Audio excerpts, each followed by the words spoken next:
Welcome to Preetha speaks for Christ.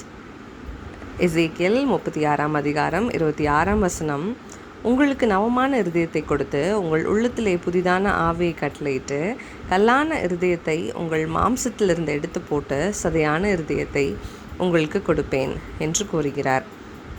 கல்லான இருதயம்னா என்ன? ரொம்ப ஸ்டபர்னாக இருக்கிறது, மற்றவங்கள மன்னிக்காமல் இருக்கிறது, ரொம்ப செல்ஃபிஷாக, ப்ரைட்ஃபுல்லாக, கர்த்தருடைய வழிகளை விட்டு விலகி தூரமாக மற்றவங்கள ஹர்ட் பண்ணி நாமளே ஹர்ட் பண்ணி இருக்கிறது தான் கல்லான இருதயம். இங்கே ஏசுப்பா கோ ஃபிக்ஸ் யூர் ஹார்ட்டுன்னு சொல்லலை. ஏசுப்பா என்ன சொல்கிறாங்கன்னா, கம் டு மீ, நான் உங்களுக்கு ஒரு புதிய இருதயத்தை தருவேன் அப்படின்னு சொல்கிறாங்க. ஆண்டவர் மாத்திரமே நம்மளுடைய கல்லான இருதயத்தை மாற்ற முடியும், எடுத்து போட முடியும். ஸோ நம்ம ரொம்ப ஸ்பிரிச்சுவலாக இல்லை எமோஷ்னலி நம்ம ரொம்ப ட்ரையாக இருக்கோம், இல்லை நம்ம கர்த்தரை விட்டு விலகி இருக்கோம் அப்படின்னு நீங்கள் நினச்சிங்கன்னா கர்த்தரிடத்தில் வாங்க.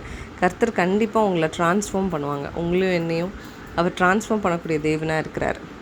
நம்ம எல்லோரும் சொல்லாமா, ஏசப்பா எனக்கு கல்லான இருதயத்தை என்னிடத்துலேருந்து எடுத்து போட்டு சதையான இருதயத்தை எங்களுக்கு கொடுங்க ஏசப்பா அப்படின்னு கேட்போமா? God plus.